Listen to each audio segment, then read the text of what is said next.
নমস্কার। আজকে আমার নিবেদন কবি সুনীল গঙ্গোপাধ্যায়ের লেখা কবিতা পাহাড় চূড়ায়। অনেক দিন থেকেই আমার একটা পাহাড় কেনার শখ, কিন্তু পাহাড় কে বিক্রি করে তা জানি না। যদি তার দেখা পেতাম, আমার নিজস্ব একটা নদী আছে, সেটা দিয়ে দিতাম পাহাড়টার বদলে। কে না জানে পাহাড়ের চেয়েও নদীর দামই বেশি। পাহাড় স্থাণু, নদী বহমান। তবু আমি নদীর বদলে পাহাড়টাই কিনতাম, কারণ আমি ঠকতে চাই। নদীটাও অবশ্য কিনেছিলাম একটা দ্বীপের বদলে। ছেলেবেলায় আমার বেশ ছোট্টখাট্ট ছিমছাম একটা দ্বীপ ছিল, সেখানে অসংখ্য প্রজাপতি। শৈশবে দ্বীপটি ছিল আমার বড় প্রিয়। আমার যৌবনে দ্বীপটি আমার কাছে মাপে ছোট লাগলো। প্রবহমান ছিপছিপে তন্বী নদীটি বেশ পছন্দ হলো আমার।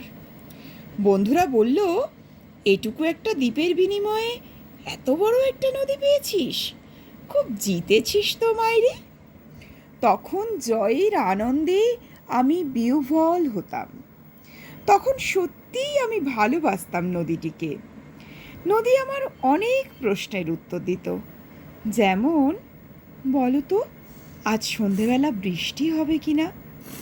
সে বলতো, আজ এখানে দক্ষিণ গরম হাওয়া, শুধু একটি ছোট্ট দ্বীপে বৃষ্টি।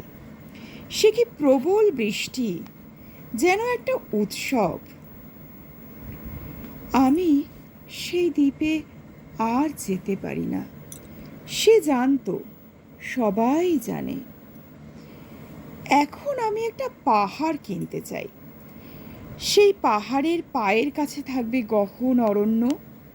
আমি সেই অরণ্য পার হয়ে যাব, তারপর শুধু রুক্ষ কঠিন পাহাড়। একেবারে চূড়ায় মাথার খুব কাছে আকাশ, নিচে বিপুলা পৃথিবী, চরাচরের তীব্র নির্জনতা। আমার কণ্ঠস্বর সেখানে কেউ শুনতে পাবে না। আমি ঈশ্বর মানি না, তিনি আমার মাথার কাছে ঝুঁকে দাঁড়াবেন না।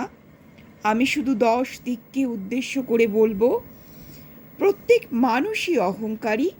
এখানে আমি একা, এখানে আমার কোনো অহংকার নেই।